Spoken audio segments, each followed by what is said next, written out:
მოგესალმებით. ეთერშია გადაცემა რეზიუმე, სტუდიაში მუშაობს ჟურნალისტი მერაბ პეტრეველი. მივესალმებით ჩვენს რადიო მსმენელებს, ვინც გვისმენს FM 103.9-ზე რადიო პალიტრის ეთერით.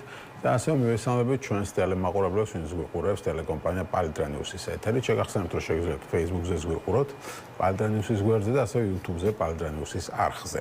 მოლდოვამ ევროკავშირში გაწევრიანების მოლაპარაკებების კიდევ ერთი მე-6 კლასტერი გახსნა, რაც კიდევ ერთი მნიშვნელოვანი ეტაპია ჩვენს ევროპულ გზაზე. ამის შესახებ მოლდოვას საგარეო საქმეთა სამინისტრო უწყება განმარტავს, რომ მე-6 კლასტერი საგარეო ურთიერთობები მოიცავს საგარეო უსაფრთხოებისა და თავდაცვის პოლიტიკას, ასევე საერთაშორისო განვითარების თანამშრომლობას და ჰუმანიტარულ დახმარებას. ყოველი წინ გადადგმული ნაბიჯი მოლდოვას ევროკავშირში გაწევრიანებასთან და ჩვენი მოქალაქეებისთვის უფრო უსაფრთხო, ძლიერ და აყვავებულ მომავალთან აახლოებსო აღნიშნულია უწყების ინფორმაციით.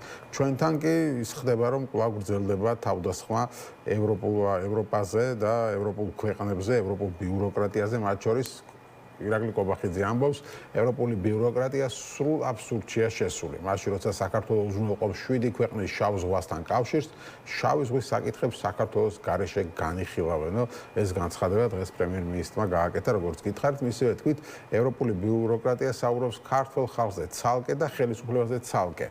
მაშინ როდესაც ქართულმა ხალხმა საქართველოს ხელისუფლებას ძალიან ყარად გამოუცხადა ნდობა. შეგახსენებთ, რომ გუშინ კაია კალასმა თქვა, რომ ჩვენ არ გვაინტერესებს ხელისუფლებასთან თანამშრომლობა, ჩვენთვის მნიშვნელოვანია ქართული ხალხის მხარდაჭერაო და სწორედ ამაზე არის ესე ვთქვათ, მწვავე პასუხები. ასევე ძალიან გაბრაზებულია ქართული ოცნება ეუთოზე. სამწუხაროდ ეუთოც აღმოჩნდა ჩართული კოორდინირებულ პროცესში, რომლის მიზანია ქართულ ხალხზე თავდასხმა, მათ ნებასთან დაპირისპირება, ეუთო აღმოჩნდა დაკვეთის შემსრულებელიო, როგორც ქართული ოცნება ამბობს, აქამდე ეუთო იყო ერთადერთი, რომელიც არ ემორჩილებოდა Deep State-ს, მაგრამ დღეს გორგულაძემ თქვა, რომ ეუთოც დაეცაო Deep State-ის წინაშეო. თეიმურაზ პაპასკერი არის ჩვენი სტუმარი, კოალიციას სრულებისთვის წარმომადგენელი, მოგესალმებით. მოგესალმებით.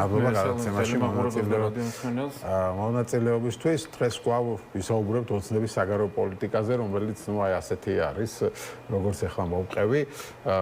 წინ მიიწევენ ის ქვეყნები, რომ ევროკავშირთან ურთიერთობაში, რომლებიცთან ერთად ჩვენც უნდა ყოფილიყავით, მაგრამ ჩვენ ვართ დაპირისპირებული შესული ევროპასთან, მაგრამ ტრადიციულად ქართული ოცნება ამას აბრალებს სწორედ ევრობიუროკრატიას და Deep State-ს.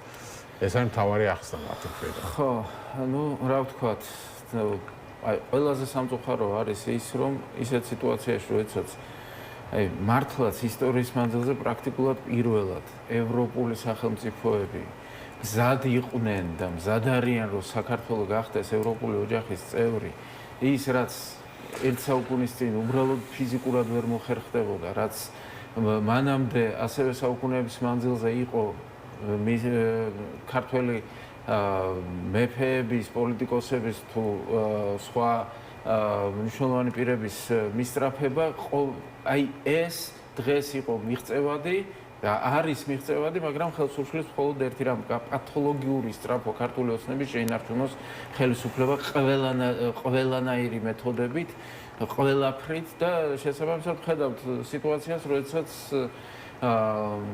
საწყალი ეუთო, რომელმაც თავიდან მძიმე დასკვნა დაწერა, მაგრამ საბოლოო ჯამში იძულებული გახდა უკვე მთელი ამ მტკიცებულებების ფონზე, რომ ეთქვა პირდაპირ, რომ არანაირი არჩევნები არ უნდა სწნო საქართველოს, სანამ ეს არჩევნები არ იქნება თავისუფალი, დემოკრატიული და სამართლიანი. ანუ ის, რაც უნდა იყოს არჩევნები და შესაბამისად აქედან გამომდინარე, ეს ყველაფერში დამნაშავე არის მხოლოდ ერთი პოლიტიკური ძალა, ეს არის ქართული ოცნება. ხო, ნუ ამ სიტუაციაში როგორ წარმოგიდგენია ურთიერთობა ეს როგორ ანუ სადამდე შეიძლება მივიდეს ქვეყანა აი ასეთი საგარეო პოლიტიკით? ხედავთ უკვე, ხო, პრაქტიკულად მოქცეულია ნორმალური ქვეყნებისგან იზოლაციაში, დარჩა ესე იგი მოკავშირეებად რუსეთი და ირანი, სადმე თუ დადის ჩვენი პრემიერ-მინისტრი თუ საგარეო საქმეთა მინისტრი 10-დან 7 შემთხვევაში ეს ცენტრალური აზიის ქვეყნებია, ან ისიც ყველა არა და პლუს ამას გვაქვს ესე იგი ვითარება, რომ ისეთ უცნაურ ცენტრალურ აზიაში დარჩათ რომელიმე? რა ვიცი, ყაზახეთთან მთლად ისე კარგად არ არიან ყაზახეთთან, როგორც სხვებთან, ახლა ამ შემთხვევაში. ეგ არ შემიჩნევია. არა, ახლა იმას ტაჯიკეთში გაცილებით უფრო ისეთი ვიზიტი ჰქონდათ. მნიშვნელოვანი ამ კუთხით, უფრო მაღალი დონის. მე მეგონა ყველა ქვეყანა ჰქონდათ ათვისებული.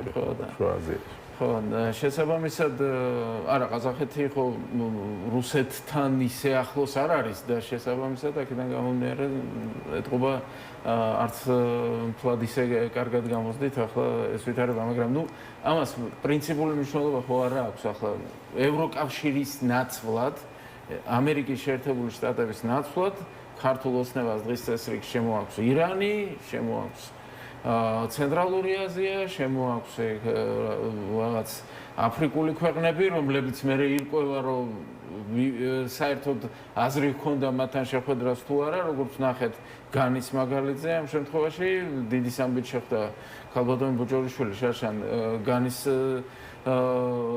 საგარეო საქმეთა მინისტრს და ამ დღეებში ვნახეთ, რომ განის ერთ-ერთი ქალაქის სუხუმის დელეგაცია ეწვია სოხუმს და დაუძმობილდა და რაღაც ერთმანეთში არ ჯდება ეს ყველაფერი. საინტერესო ვიზიტი იყო. კადრების მიხედვით განსაკუთრებით. ხო, აქ ეხა საოცრების საგარეო პოლიტიკაზე რომ საუბრობთ, ამ კუთხით რომ მოცემ ამბობს, რომ ეს არის რაღაც მულტივექტორული პოლიტიკას ვაწარმოებთ ჩვენ. რამდენად შეიძლება ეს ეხა ასე ვთქვათ, როგორც მულტივექტორული პოლიტიკა ესე წარმოადგენს? ახლა მულტივექტორული არ არის, როდესაც ევროკავშირს ებრძვი, ევროკავშირს აგინებ ამერიკის შეერთებულ შტატებსაც deep state-ის გავლენის ქვეშ აცხადებ და აცხადებ, რომ ტრამპიც კი მოექცა deep state-ის ქვეშ, მულტივექტორულობასთან აქ ჩვენ საუბარი საერთოდ არ გვაქვს.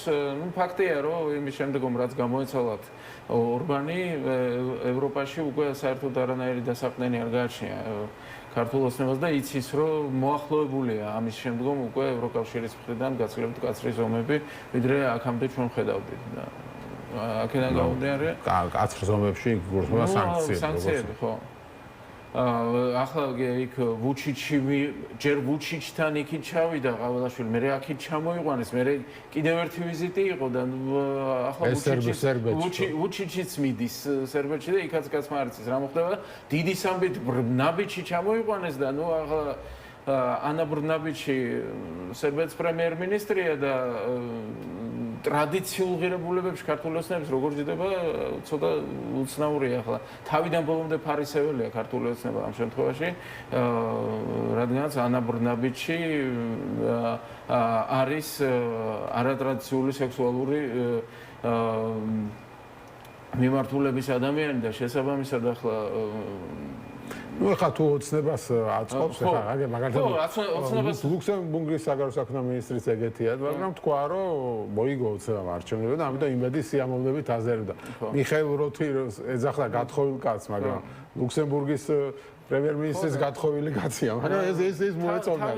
ის მოეწონათ, რადგან თავიდან ბოლომდე ეს არის ქართული ოცნება AfD-ს უჭერს გერმანიაში მხარს და AfD-ს ხელმძღვანელიც ლესბოსელია და არ ვიცი ახლა რანაირად ჯდება მთელი ეს ამათი. აქ თავარი არის ქართულ ოცნებას შეაქებს თუ გალანდოს. ხო, ანუ იქ უცბად თუ ქართულ ოცნებას სასარგებლო დავიწყებულია მაშინ ტრადიციული ღირებულებები თუ ქართულ ოცნებას აქებს, მაშინ მისაღებია ეს ხალხი. თუმცა ეს ლუქსემბურგის წარმომადგენლის განცხადება რამდენ ნიშნავს თუ არა იმას, რომ შეიძლება ხა ევროპა მას მართლაც გადახედოს, ხო, ხა გამოჩნდა აგერ, ხა აქ არ არის მარტო ორბანზე საუბარი, ხო, ხა ლუქსემბურგი არ არის ქვეყანა, რომელსაც რაღაც შეიძლება რუსეთთან კავშირი დავაბრალოთ და როცა ის ამბობს, რომ ფაქტია ქართულ ოცნებამ მოიგო არჩევნები და გინდა არ გინდა მასთან მოგვიწევს საუბარი უნდა დაველაპარაკოთო და არ დავაპარაკებით, კარგი არაფერი ხდებაო. ხო შეიძლება აქეთ გადაიწიოს საბოლოო ჯამში ევროპის პოლიტიკა და ამას ელოდება ქართული ოცნება პრინციპში. ამას ელოდება ისე რომ ცდილობს დაიჭიროს ყველა პოლიტიკური პარტიის ლიდერი და შესაბამისად ფაქტობრივად დაუგრძელოს მათთან პოლიტიკური საქმიანობა. არ გამოვა ახლა ეს ევროკავშირთან ასე საუბარი, ერთი გამარჯვებული ადამიანი დიდსულოვანია ჩვეულებრივ და ახლა მართლა გამარჯვება ვინა ქართულ ოცნებას ალბათ ცოტა სხვანაირი მიდგომა ექნებოდა და თვითონ რო არ იცოდნენ რომ სიამოვნებაში წააგეს არჩევნები სხვანაირად მოიქცეოდნენ. რო არ იცოდნენ რამდენად მოუწიათ გაყალბებას წასვლა სხვანაირად მოიქცეოდნენ. მართლა რომ მოეგოთ არჩევნები, მაშინ იტყოდნენ რომ კი ბატონო არავითარ რეპრესიებს იმას არ მიყოფდნენ ხელს, გამოდით რამდენიც გინდათ იტყოდნენ თავიდანვე, არა ჩვენ ხო ვიცით რომ მათაც იციან ძალიან კარგად რომ წააგეს არჩევნები და იმიტომ იყო ასეთი ცოდვის კალო რო დაატრიალეს ნოემბერ-დეკემბერში 2024 წლის. ხო, მაგრამ ეს ნუ გასაგებია ოცნების პოზიცია, მაგრამ გულისხმობ შეიძლება თუ რა ევროპაში შეიცვალოს. რადგან ეს გაჩნდა ხა პირველი მერცხალია, ხო ხა? არა, პირველი მერცხალი ნამდვილად არა, იმიტომ რომ ორბანმა საერთოდ ორბანს ხოდა, მამას მომდა, ორბანი წავიდა, ორბანთან გასაგები იყო რაც ხდებოდა და ეხლა ლუქსემბურგის შემთხვევაში ცოტა უცნაურია. ფიქრობ ძალიან სწრაფად გაირკვევა რა გახდა მიზეზი და არ მგონია რომ ეს მიზეზი რეალურად ის იყოს, რომ მართლაც გამარჯვებულად თulis ლუქსემბურგი ამ შემთხვევაში ქართულ ოცნებას. არა, გამარჯვებულად თulis თუ არა ეს კიდევ ერთი თემა, მაგრამ ის ამბობს, რომ ნუ დე ფაქტო ესენი არიან, ხო, ხელისუფლებაში. რეალობა ეს არის და მასთან მოგვიწევს ლაპარაკი. ანუ შეიძლება რომ ვერ დაინახოს სულებების შანსი და იძულებული გახდეს დაელაპარაკოს ოცნებას ისეც როგორიც არის. რაზე უნდა დაელაპარაკოს? აი, აგრეთვე როგორც ახლა კოვახიძე თქვა შავი ზღვის თემებზე, ლუქსემბურგს ეს არა ეკონომიკურ პროექტებზე და ასე შემდეგ და ასე შემდეგ. არა, არ დაელაპარაკებიან. არაფერზე არ დაელაპარაკებიან, იმიტომ რომ ქართული ოცნება რეალურად სანამდე. ხო, ნუ სანამ ქართული ოცნება არ მოეგება გონს. ან არ წააგებს ხო? ქართული ოცნება სანამატარებს არჩევნებს, ქართული ოცნება არჩევნებს არ წააგებს. იმიტომ რომ არჩევნებს სტალინმა თქვა თავის დროზე, იგებს ის ვინც ითვლის და ქართული ოცნება სწორედ ისეთად არჩევნებს ატარებს, სადაც ვინც ითვლის ის იგებს. და მთელი ამ ხნის განმავლობაში ამაზეა ზუსტად საუბარი. ზუსტად ამიტომაცაა რომ ასე გაბრაზდნენ ეუთოს განცხადებაზე, რომ ფაქტია რომ ეუთომ დაადგინა თამაშის წესები, რომ მორჩა აქამდე თუ თქვა კონკურენტუნარიანი იყო და თვალებს ხუჭავდით რაღაცებზე, ახლა სანამ არ დაერქმევა თავისუფალი სამართლიანი და დემოკრატიული არჩევნები, შედეგებს არავინ არ ცნობთ. მორჩა და გათავდა. ხო, ნუ აქ ცოტა ეს ერორი დაემართა, ისინი ამბობენ რომ ეუთოს მისიამ აღიარა ჩვენი არჩევნები და ხო საპარლამენტო ასამბლეამ რატო დაწერა ის? რა შეგამოიხატა ეს აღიარება პირდაპირ ქონდა ეუთოს დაწერილი, რომ არჩევნები იმის უბნების 25%-ზე დარღვეული იყო ფარულობა და ეს წარმოიდგინეთ ეს რაც მათ დააფიქსირეს გაჟონვის გარეშე იყო. ანუ გაჟონვა კი ვიცით რომ 70%-ზე 90%-ზე იყო უბნების. შესაბამისად აქედან გამომდინარე ხმის მიცემის ფარულობა თავიდან ბოლომდე დარღვეული იყო. და მე სხვა გაღალბების მეთოდებს ვთქვი. არა, აქ ისინი მას ასე თქვა პედალირებენ რომ არ დაიწერა პირდაპირ რომ რაღაც ის იყო რა ქვია გაყალბებული იყო და ნუ ესეთ რამეს არც წერს ახლა ხო იქ იყო საკმაოდ ბევრი შენიშვნა და ისე კაცრი შენიშვნები რომელიც მიხედვითაც ახლა რო შეხედავ მიხვდები რომ ეს არჩევნები შეიძლება და არ ყოფილიყო სამართლიანი.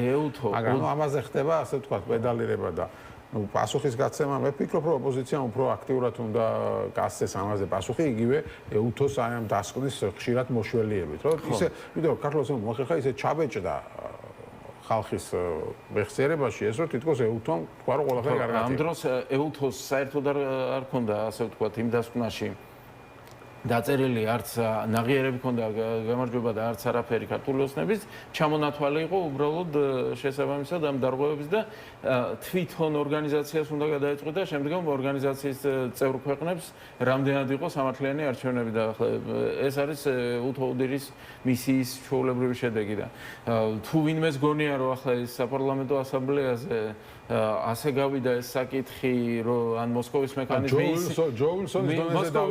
მოსკოვის მექანიზმი ისე ამოქმედდა ამ შემთხვევაში ეს არ მოხდა ისე თავისთავად და ამაში ოპოზიციის საკმაოდ დიდი წვლილი არის.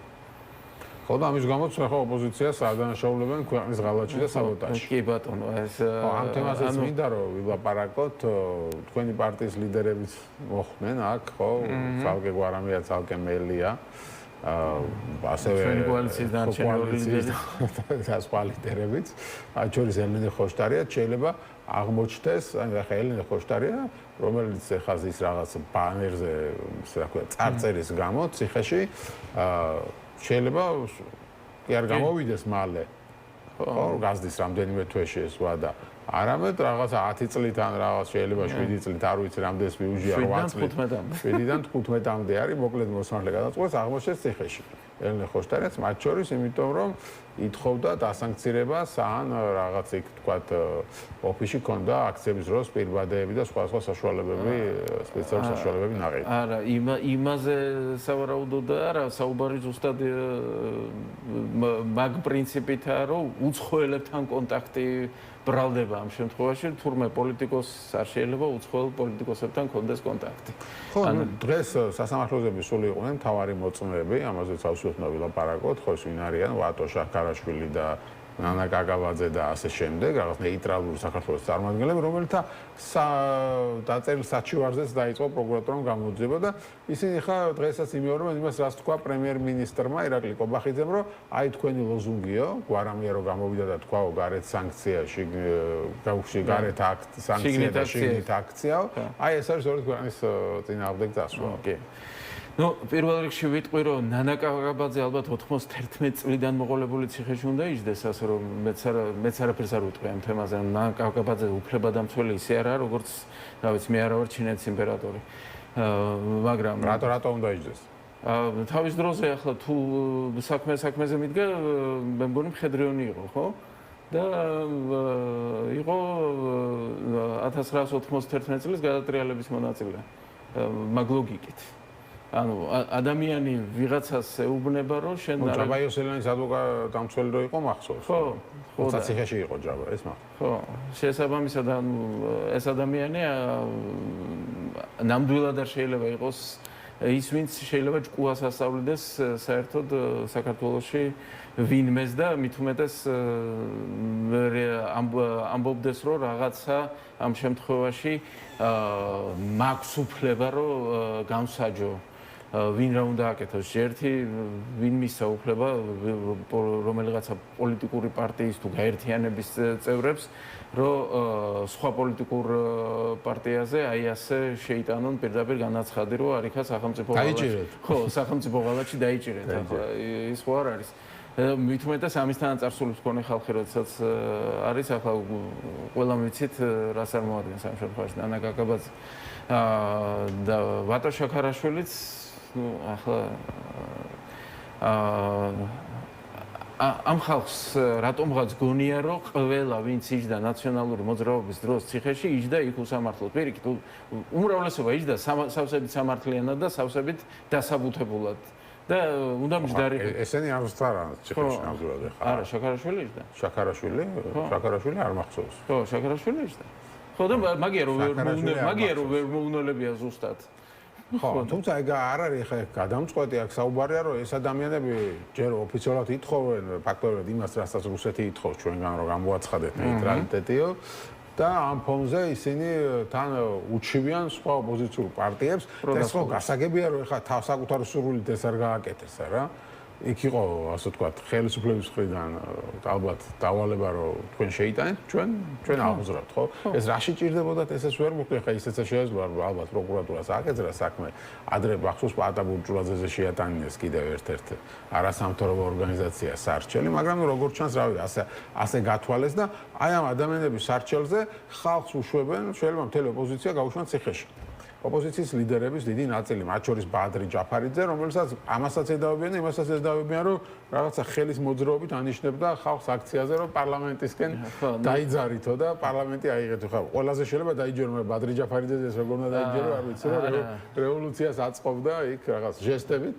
ერთი რევოლუციები ასე არ ეწყობა ჟესტებით და პლუს ამას თუ ვინმე ვიღაცას რამეს ანიშნებდა, შედეგი უნდა ყოფილიყო მაშინ და შედეგი მე მგონი არ იყო, ხო? მიმსგავსებულიც არაფერი არ იყო. ხო, თუ მოუწოდესო, წავედით პარლამენტს თავს დავესხათო. სადმე იყო შტურმი, აი ხო, არავის არ უნახავს არაფერი მსგავსი და შესაბამისად ახლა, ნუ ნათელი ახლა ცრუმოწმეებითა სავსე თავიდან ბოლომდე მთელი ეს საქმეები, არც ერთი მოწმე, რომელიც მოიყვანა პროკურატურამ სიამლეში არ არის მართლა მოწმე და ყველა არის ცრუმოწმე და როდესაც შეიცვლება ხელისუფლება ყველა მათგანი პასუხს აგებს ამაზე უფრო მეტის პასუხს აგებს პროკურორის იმიტომ რომ უსამართლოდ ანუ ზუსტად რომ იცი რომ ადამიანი დამნაშავე არ არის, მისთვის ბრალის წარდგენა არის დანაშაული სისხლის სამართლის კოდექსით, პასუხს აგებს მოსამართლე, რადგანაც როდესაც იცი რომ ადამიანი დამნაშავე არ არის და მაინც უსჯი სასჯელს, ეს არის ასევე სისხლის სამართლის დანაშაული და ამას შესაბამისი მუხლები აქვს სისხლის სამართლის კოდექსში, ხო და შესაბამისად მათ უნდა გაითვალისწინონ ეს ამბავი, პროკურატურას უკვე არაფერი არ შეიძლება, მაგრამ იქნებ მოსამართლეს მაინც ეყოს ჭკუა იმისათვის რომ მიხვდეს რომ არ შეიძლება ამის გაკეთება. ხო, მაგრამ ახლა მთელი ოპოზიციის ციხეში ჩასმა რა შეაწყობს იმაში, თან ასეთი აბსურდული ბრალდები. სავაჭროდ მივანიშვილი წევს ფსონს, ეს მან ისწავლა საკუთარი პატრონისაგან მოსკოვისგან, რომ როდესაც რაღაცა გიჭირს პირიქით კიდევ უფრო გააორმაგო უნდა ფსონი, კიდევ უფრო მეც უნდა ჩახვიდე, კიდევ უფრო უარესად მოიქცეს. ხო და იქნებ რაღაც მომენტში დაიხევს ის დასავლეთი უკან და გეტყვის რომ კაი ოღონდეს არ გააკეთო და ამაზე თანახმავართ.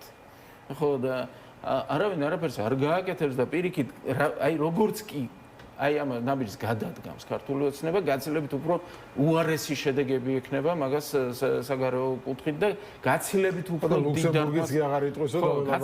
დიდ დარტყმას მიიღებს ამ შემთხვევაში. ხო, მაგიტომ ამბობ, რაში ჭირდება? ლოგიკა ვერ ამოვხსენე. ლოგიკა ის არის, რომ ისინი დაიხევენ და ისინი არ იხევენ უკვე უკან.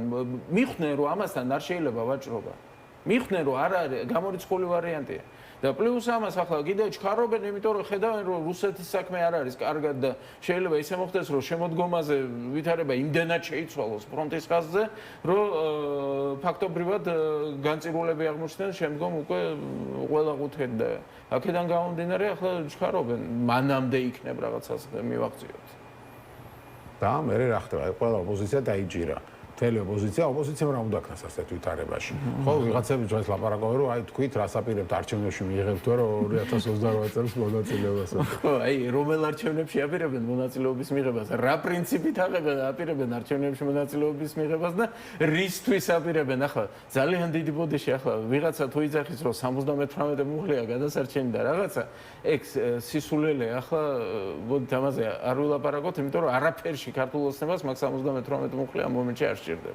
ეს არის სადაც ნატო და ევროკავშირი წერია ხო. ხო, და არაფერში არ სჭირდება იმის ამოღება და თუნდაც ნეიტრალიტეტის ჩაწერა ჯერთი ახლა როგორც კი. ხო, ანუ საქმე მივიდა იქამდე რომ ვიღაცა იმას გამობე რომ უნდა მოვიგოთ არჩევნებში, ამიტომ უნდა მივიღოთ მონაწილეობა, იმიტომ უნდა მივიღოთ რომ ოცნება საკონსტიტუციო უმრავლესობა არ აიღოს. ხო, ნუ ეს საერთოდ აბსურდია. ხო, თუმცა არის მეორე მოსაზრება რომ ხა პარტიები იმისთვის არის და არჩევნები იმისთვის არის რომ უნდა მიიღოთ მონაწილეობა, დასავლეთის ვერ გაიგებს ამას. ეგერ ამერიკის შეერთებულ შტატებმა როცა განცხადება გამოქვეყნა, იგი ეწერა რომ ოპოზიცია უნდა იყოს ინსტიტუტებში წარდგა, ან ბოიკოტს არ დაუჭერს კიდევ ერთხელ. ხო, ნუ ამერიკის შეერთებულ შტატებზე რა ვთქვათ არ ვიცი, მაგრამ EUTHOS ამ განცხადებამ ყველანაირ არჩევნებში მონაწილეობა გამორიცხა, ანუ უნდა იყოს მხოლოდ თავისუფალი, დემოკრატიული და სამართლიანი არჩევნები. შესაბამისად, ყველა დანარჩენი არჩევნები, ანუ ქართული ოცნების მიერ ჩატარებული არჩევნები, როგორიც არის ჩვეულებრივ, ესენი არ ითვლება უკვე ამ არჩევნებში. შესაბამისად, მაშინ მონაწილეობის მიღებაც არ არის სავალდებულო არავისთვის და ევროპელები თუ ასეთ თვლიან, ამერიკის შეერთებული შტატების ადმინისტრაცია დღეს ერთია და ხვალ შეიძლება იყოს მეორე. და შესაბამისად და პლუს ამას ამ ადმინისტრაციაში შეიძლება შეიცვალოს შეხედულებები მით უმეტეს ამ ფონზე. ახლა როდესაც ამერიკის ელჩს აცხადებ რაღაც რევოლუციის მომწყობად ცოტა ხო, ეს ამ საქმეში ხო რომელზეც ვისაუბრეთ, იქ ერთ-ერთ თან იმ დროისთვის უკვე ყოფილ ელჩს, იმ დროისთვის როდესაც არჩევნები ჩატარდა იმ დროისთვის, ეს უკვე ყოფილი ელჩი იყო, ძალიან საინტერესო რანაირად შეიძლება ამ შემთხვევაში. ხო, მაგრამ თითქოს ახლა ოპოზიციისთვის გამოვალი ვითარება ჩანს, ხო, ახლა ბოიკოტიც ვაია და მონაწილეობა უია კიდევ და ანუ რა ხდება მე? ხო, ნუ ჯერთი ორი თუ ასე მიდგა საქმე და 2028 წლის არჩევნებზეა საუბარი, იქამდე 2 წელია ჯერ და შესაბამისად ჯერ ვითარება ანუ 2 წლით ადრე არ სჭირდება ამ კითხვას პასუხის გაცემა. მეორეს მხრივ ნახოთ როგორ განვითარდება მოვლენები, ეს ძალიან დიდ დროა პირდაპირ ვიტყვი. უფრო მეცაც ვიტყვი, 9 წელიც კი შეიძლება არ იყოს საჭირო იმისათვის, რომ ვითარება შეიცვალოს. ხო, არა, ბევრი რამ შეიძლება შეიცვალოს, რა თქმა უნდა და მით უმეტეს ახლა შენ წინასწარ რატო უნდა უთხრა, რას აპირებ, თუ ეს საკითხი არის მისთვის მნიშვნელოვანი. აი მაგალითად კობახიძეს კითხეს ჟურნალისტებმა გუშინ, რომ ამ ყველაფერს ვერ EUTHOS-სა დამკვირვებლო მისიას კვლავ მოიწვევთ არჩევნებზე და ხეზე უთხრა ჯერ წინასა რატომ უნდა ვთქვა დროინს ამბობა მე ვიტყვი და საახლოვით ასეთ პასუხი აქვს ალბათ ხო უნდა კონდეს ოპოზიციასთან ხო მაგრამ ნუ რაღაცები დაჟინებით ითხოვენ თქვენგან რომ მინდა თუ არა თქვით ხო ყველაზე მეტად ისინი ითხოვენ ვისაც ერთ სული აქვს მაგ არჩევნებში მონაწილეობის პირდაპირ ხო და ახლა თუ თვითონ თავად უნდა მონაწილეობა მიიღონ ანუ თქვენგან რას ითხოვენ კურთხევას არა მე ყველაზე მეტად მიკვირს სხვა პოლიტიკოსები რომ ითხოვენ თქვენგან რომ ოპოზიციამ გადაწყვიტოს რას აპირებს და თვითონ თუ აქ გადაწყვეტილი თქვას და დავიდეს თავისი გზით ხო ხო მაგრამ საქმეც იმაშია რომ მაშინ იცის რომ ბანკროტი რჩება ამ შემთხვევაში ანუ თუ ერთობლივად ყველამ არ თქვა რომ კი ვიღებთ არჩევნებში მონაწილეობას ის მაშინ ბანკროტდება ამ შემთხვევაში ის მიიღებს მონაწილეობას მიიღებს 2%-ს და დამთავრდება ამით საქმე მაგაშია საქმე თუ მაშინ ხა მაგდეს ხვდებია რომ ერთობლივად უნდა მიიღოს მონაწილეობა ხო რაღაც ახლა გარედან კი არ უნდა ეძახო არამედ მაშინ რაღაც კონსულტაციებში უნდა შეხვიდეს ხორთან ერთად და მართლა ერთობლივად მიიღო ეს გადაწყვეტილება ხო ნუ არიან პარტიები რომელსაც გამოცხადებული აქვს უკვე რა ესეთი არის კახარია და ლელოც მე მგონი ხო რომ არჩევნები მათთვის არის გზა კი არ ვიცი ხა მარტო თუ მიიღებენ ისინი მონაწილეობას რა მოხდება რაც მოხდა შარშან ადგილობრივ არჩევნებში ის მოხდება სრული კრახი ორივე პარტიის ხო მოკლედ ვერც ერთი ვერ გადალახავს 5%-იან ბარიერს. აი 2025 წლის მონაცემების თუ მარტო გავლენ, ხო? თუნდაც ერთად გავიდნენ, სავარაუდოდ ამორჩეულეს რაოდენობა დიდად არ შეეცვლებათ. კი ბატონო, ნახოთ რა მოხდება. მადლობა დიდი გადაცემაში მონაწილეობისთვის, თეო პაპასკი იყო ჩვენი სტუმარი კოალიციას ცვლილებებისთვის წარმომადგენელი.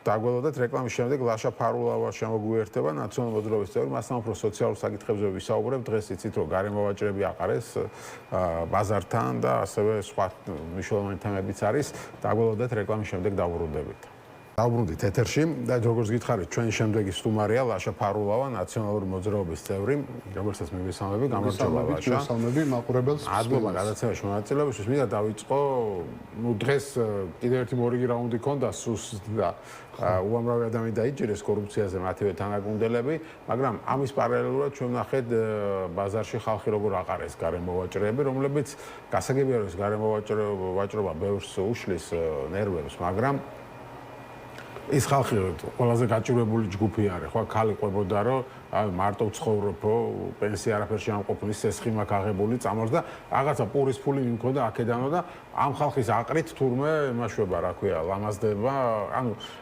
ქალაქის იერსახის დამახინჯება თურმე ამ ხალხის ყოფილა დამოკიდებული. ამ გაჭირვებულ ადამიანებს თუ ლუკმა პურს წაართმევ. თავარი ამბავი არის ის, რომ სიგარები არა თუ არ მცირდება, არამედ იზრდება, ამის კონკრეტული ციფრები არის ის, რომ 400,000 ბავშვი არის სოციალურ დახმარებაზე, სახელმწიფო აძლევს შემწეობას. აი ამ სიას მხოლოდ 25 წელს დაემატა 23,000 ბავშვი.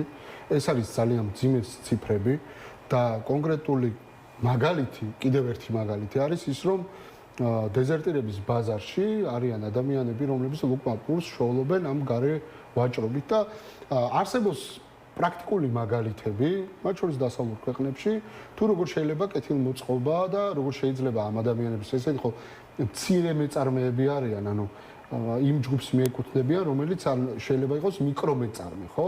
და შესაბამისი საკანონმდებლო ბაზას არსებობს და მთლიანად არიან გათავისუფლებულები გადასახადისგან და რატო ვერ მოახერხა მერიამ ის, რომ ამ ადამიანებს შეუქმნას შესაბამისი პირობები გარემო, სადაც შეძლებენ ვაჭრობას და ეს იქნება გარკვეულწილად სოციალური პროექტი. ძალიან მარტივია ამის გაკეთება, როდესაც შენ ეს გსურს, მაგრამ პრობლემა არის ის, რომ დღეს ყველას დაავიწყდა, რომ ერთი წელი გავიდა ზუსტად იმ ტრაგედიიდან, რომელიც გასულ წელს მოხდა, სწორედ დეზერტირების ბაზართან, სადაც 2 ადამიანი გარდაიცვალა.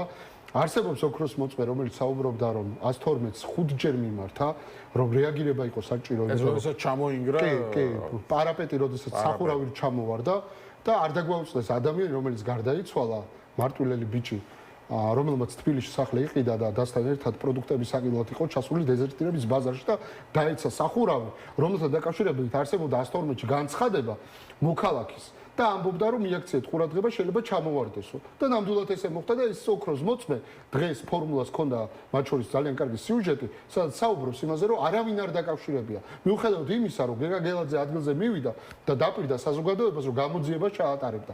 არანაირი გამოძიება არ ჩატარებულა, იმიტომ რომ თუ ჩაატარებ გამოძიებას, პირველი ვისაც დაიჭერა არის კახი კალაძე, რომლის პირდაპირ პასუხისგებლობა იყო ის რომ დეზერტირების ბაზარი, რომელიც არის სოციალურად აქტიური ზონა და სადაც უამრავი ადამიანი გადაადგილდება, ჩვენი მეგობრები, ნათესავები, ოჯახის წევრები, თბილისელები და ათასობით ადამიანი გადის ზუსტად იმ ადგილს, პირველ რიგში იქ უნდა გაამაგრო, ხო, სახურავი იქნება ეს თუ შენობა, მაგრამ კალაძის თავი ამოცანა არა უსაფრთხოებაა თბილისელების ან კომფორტი და კეთილდღეობა, არამედ საკუთარი თავი არის. აი, ამის კაფეო მაგალითი არის რიყის დოქები, სადაც პირდაპირ ვალდებულება ქონდა მერიას, რომ ღობურა უნდა შემოერტყა იმ შენობა ნაგებობისთვის, რომელსაც ეხლა ანგრევენ. და ის იყო მერის ვალდებულება და ზედამხედველობის სამსახური არსებობს იმისთვის, რომ აი ესეთ საქმეს მიაქციოს ყურადღება, რადგანაც ღობურა არ იყო იქ ადამიანი შევიდა, პატარა ბავშვი მოსწავლე, სკოლის მოსწავლე და ჭაში ჩავარდა, გარდაიცვალა. ვინ არის ამაზე პასუხისმგებელი? არ არის კახი კალაძე, არ არის მერის უწყებები, რომლებსაც გაუზარდა მათ შორის ანაზღაურება თბილისის მერიამ და თბილისის საკრებულოზე გავიდა ეს წინადადება და ათასობით ლარით გაიზარდათ მასაც ხელფასები. ან რა მოხდა მაგალითად წყნეთში, სადაც მიდიოდა სკვერის რეაბილიტაცია, სადენ იყო ღია მდგომარეობაში დატოვებული, ბავშვი დენმა დაარტყა და გარდაიცვალა. ვინ არის ამაზე პასუხისმგებელი? რა თქმა უნდა, არის მერიის შესაბამისი სამსახურები, რომელიც არ ახდენენ ზედამხედველობას, კეთილსინდისერად არ ახორციელებენ ზედამხედველობას. ყველა მიცის ვაკის პარკში რაც დატრიალდა, ხო? აღარ გამეორდები, ეს არის უბედურება. მე რო ვიყო კახი კალაძის ადგილზე, არ დამეძინებოდა, ვერ დავიძინებდი. ეს ტრაგედიები პირდაპირ მის საქმიანობასთან დაკავშირებული გულგრილობა, დაუდევრობა, უპასუხისმგებლობა და არა მარტო კახი კალაძესთან, 112-ში რო შედის ზარი და ეუნება ოპერატორი რომ რეაგირება მოხდება და რეაგირება არ ხდება და რამოდენიმე დღეში ის სახურავი ვარდება, კონკრეტულ მოქალაქეს ეცემა. ეს ადამიანი იღუპება, არა მხოლოდ ერთი, ორი ადამიანი გარდაიცვალა და გეკა გელაძე, რომელიც ახლა უსაფრთხოების უფროსად არის წამოჭიმული, არ არის პასუხისმგებელი, სად არის ეს გამოძიება? არ უნდა ვკითხოთ? არ უნდა მოვიკითხოთ რა ხდება? რაღაცა ამ უბედურებებზე გაკვეთილები არ უნდა ვისწავლოთ? შოუში 33 ადამიანი გარდაიცვალა და ვეტრფრენი არააფრინა გომელაურმა. ან არ უნდა დაგვაუწყდეს მათ შორის ყობახიძე რო ჩავიდა ერევანში და ამბობდა რომ 3000 ნარკომოვაჭრე დავიჭირეთო და მაშინ იყო მინისტრი გომელაური და არ არის იმისი პასუხისმგებლობა რომ 3000 ნარკომოვაჭრე, ანუ 3000 საარჩევნო უბანია საქართველოში და ზუსტად იმდენივე ნარკომოვაჭრე ყოფილა ქვეყანაში. ანუ ეს ხო ნიშნავს იმას რომ ამაზე ვიღაცაა პასუხისმგებელი და აი კონკრეტული მაგალითი ხო გასაგებია ხელისუფლებამ შეძლო დემონიზაცია ბაჩო ახალაიას, მაგრამ მისი ბრალი არის ძალიან საგანგაშო. ადამიანმა თქვა ივანიშვილი უნდა დავამხო და სასამართლომ თქვა ივანიშვილი ყოფილა ხელისუფლებაო და მისი დამხობა არ შეიძლებაო. ან ნონსენსია სამართლებრივად, მაგრამ ამით კიდევ ერთხელ გამოჩნდა ვინ არის ამ ქვეყანაში ამ უბედურებაზე პასუხისმგებელი, ამ კორუფციაზე, ამ კრიმინალზე არის ბიძი და ივანიშვილი. თუ არ არის პასუხისმგებელი, მაშინ რატომ გითხრა სასამართლომ რომ მისი დამხობა არ შეიძლება? ანუ აქ ხო ყველაფერი კაფეოა და ვინ არის ამ ქალაქში ამ უბედურებებზე, ამ საცობზე პასუხისმგებელი? დიდი დიღმიდან მოქალაქე ვერ გამოდის ავტომობილი. გლდანიდან მოქალაქე ვერ გამოდის და ვერ შედის საცხოვრებელ ადგილას. ვლაპარაკობთ ანუ აი ტრანსპორტის, როგორ მიესალმები ტრანსპორტის გამართულობას და ეფექტიანობას, მაგრამ მილიარდ 200 მილიონი აქვს თბილის აღებული ვალად კალაძის მმართველობის დროს. მხოლოდ 108 მილიონს ვიხდით ამ ვალის მომსახურებაში ყოველწლიურად თბილისელები და როგორ იცით? ჯარიმებით. არ არის პარკირების ადგილები, მაგრამ არის ჯარიმები. პარკირების ადგილები არ იზრდება ჯარიმები. და ვინ არის ამაზე პასუხისმგებელი? კახი კალაძე, რომელმაც ეს სისტემა სატრანსპორტო სისტემა, როგორც ხაფანგი ისე აქცია თბილისელებისთვის და ეს ხაფანგი გულისხმობს იმას, რომ თუ შენ მანქანას და ვერ გააჩერებ მანქანას, იმიტომ რომ ერთ ადგილას 20 მანქანა მოდის, როგორ უნდა გააჩერო? და რა მოყვება ამ ყველაფერს? მოყვება ჯარიმა 50 ლარი, 10 ლარი იყო, ეხა 50-ია. ხო და ჩემო ძვირფასებო, რა ვიცი, საზოგადოებას აქვს ძალა, ხალხს აქვს ძალა, აი კონკრეტული მაგალითი კიდე კორუფციის სად არის? გურიაში ჩავედი 2023 წელს მოხდა სტიქია ღვარცებულმა გამოიწვია მეწყერული პროცესები, ადამიანებს სახლები დაენგრა, რამოდენიმე სოფელში განვითარდა ეს სტიქია, 7 მილიონი გამოიყო და 7 მილიონი. არა იმ ადამიანებს, რომელსაც ყველაზე მეტად ჭირდებოდა დახმარება, იმათთვის კი არ გამოიყო და შესაბამისი დახმარება კი არ მისცეს. კი, ყველას მისცეს დახმარება, მაგრამ შესაბამისი დახმარება არ მისცეს, იმიტომ რომ დანარჩენი 7 მილიონი, როგორც ადგილობრივები ამბობენ, განაწილდა კორუფციული გარიგებით ქართული ოცნების ოჯახის წევრებზე, ნათესავებზე და პარტიულ თანამშრომლებზე. მათ მიიღეს 30-30000 ლარი. კონკრეტული ადამიანი რობერტი გოგუაძე არსებობს, 87 წლის ადამიანი, რომელიც იძახის კი მიიღე 50000 ლარი დახმარება, მაგრამ ეს ხო არაფერში არ მეყო, არც მე და არც რამოდენიმე ადამიანს, მაგრამ ის ფული, რომელიც სხვებს ჩაურიცხეს კორუფციული გარიგებით და ამაზე საუბრობს რომ გამოიწიეთო კობახიძის მიმართა რომ როიცახი აბა მაჩვენეთ კორუფცია აგერ არის კორუფციაო და რა გააკეთა იცი პოსტი ვინდა კობახიძემ ეს ადამიანი გააშავა და გამოაცხვეს ფურცელი სადაც არის ამ ასახული რამდენი ჩაერიცხა ამ ადამიანს და ეს ადამიანი რაც იცახი იცი კი ბატონო დადეთ ეს ინფორმაცია მოდი ყველასი დადეთ და მოიძიეთ ვის რა დაენგრა და ვის რა ზიანი მიადგა და ამითი ყველაფერი იქნება ნათელი. ყველაფერი იქნება ნათელი, რომ ის ხო კორუფციული გარიგება და კი აი ამ უპასუხისმგებლობაში და ამ ქაოსში ადამიანურ ტრაგედიებზე ხელისუფლება ითხოვს ხელს. და ეს არის ანუ დღეს ხო დაიჭირეს რა გინდა რამდენი ადამიანი დაიჭირეს სულ რეგიონებში გურიაში ვიყავი ჩასული სოფელ ლესაში სხვათა შორის ის რწმუნებული მომესალმა ცოტა შეშინებული და გუშინ დაუჭერიათ. მე არაფერ შუაში არა ვარ, ალბათ რაღაცა ქონდა მოპარული, მაგრამ ფაქტი არის ის მე არავის დაჭერა არ მიხარია.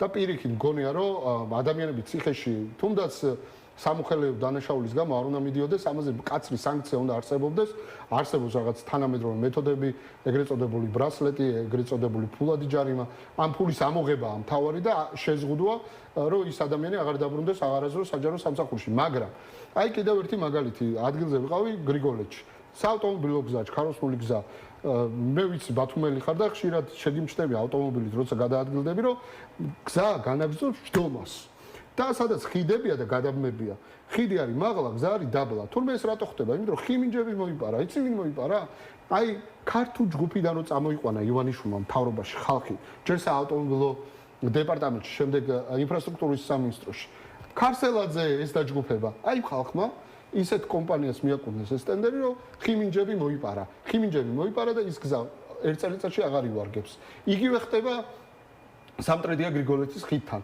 ხიდი რომლის ბურჯი წყალმა წაიღო იქ ვიყავი ადგილზე მისული ჩვენს თანამებრძოლ მამუკა ბიბილეიშვილთან ერთად და ნახეთ ორი კაცი როგორ წვალობს მუშაობს ანგრევს ჯერ ანგრევენ კი არა შენებენ ანგრევენ და დაანგრევას 2 წელიწადში დაამთავრებენ და მე როდის ააშენებთო რომ შეეკითხა ჟურნალისტი 32 წელსო წარმოგიდგენიათ მარსზე კოლონიზაცია იწყება სამყარო იცვლება ChatGPT იძახის რომ 20 პროფესია გაქრება ამ ქვეყანაში და ესენი ხიდს ვერ აშენებენ მაგრამ რას გვეუბნებიან იცი მე გაპრანჭული მარიამ ქრივიშვილი გვეუბნება რომ ჩვენ ავაშენებთ ანაკლიის ღრმაწყლოვან ნავსადგურს ვის ატყუებენ ესენი ანუ თუ უნდათ კორუფციის ძეგლი ვინმეს თუ აინტერესებს კორუფციის ძეგლი ნახოს წავიდეს და სამტრედია გრიგოლეთის ხიდი ნახოს ის ბურჯი ნახოს და ის არის არა მარტო ხიდი ის არის ქართული ოცნების კორუფციის ძეგლი და კაფეოა ყველაფერი ხო ლეგენდარული ხიდია ნამდვილად მაგრამ აქ თქო შეუძლია თქვას რომ ვებზვითოთ კორუფციას ხო დავიჭირეთ ამდენი ადამიანი დღეს რამდენი ხო კი ანუ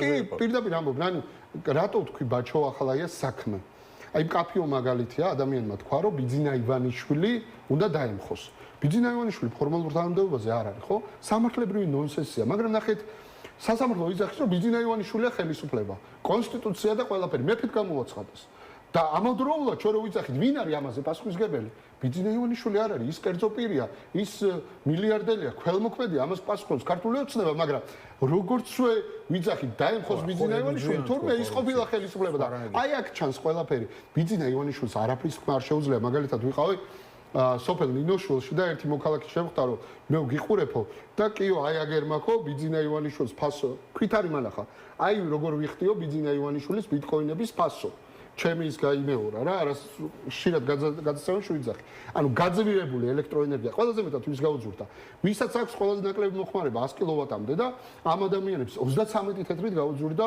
დენი ანუ 15 ლარს თუ იხდნენ ეხა იხდიან 20 ლარს და 5 ლარს ვიხდიო აი ბიძინა ივანიშვილის ბიტკოინებშიო იცინოდა ის ქალბატონი ეხა გურულებს იუმორი ხო იცით როგორი მაღალ დონეზე აქვს ესე რომ თქვა და ხო და აი არ არის სასაცილო ეს არის ტრაგედია ყველამ ძალიან კარგად იცის რომ თუ ბიძინა ივანიშვილი ქურდია და ბიტკოინების ფას ყველას გვახტევინებს მაშინ აგერ ფიქრობს ლანჩხუთში ვიღაცა თანამშრომელი მეც მოვიპარა პაწას ვიღაცა იქ მოიპარავს ვიღაცა აქ მოიპარავს და აი ეს სისტემურია ეს კორუფცია ძარცვა კრიმინალი. წარმოგიდგენიათ 3000 ნარკომოვაჭრე თუ არსებობს. რამდენი ნარკომომხმარებელია ქვეყანაში? ეს ხო არის ერთი თაობა, რომელიც დაღუპულია ამ ქვეყანაში და რა განვითარებაზე, რა გამრავლებაზე, რა ოჯახურ ღირებულებებზე, რა ტრადიციაზე ან რა მართლმადიდებლობაზე გველაპარაკებიან ეს ადამიანები თვითონ მიუშვეს, თვითონ ფარცხალაძე ვინ დანიშნა პროკურორად?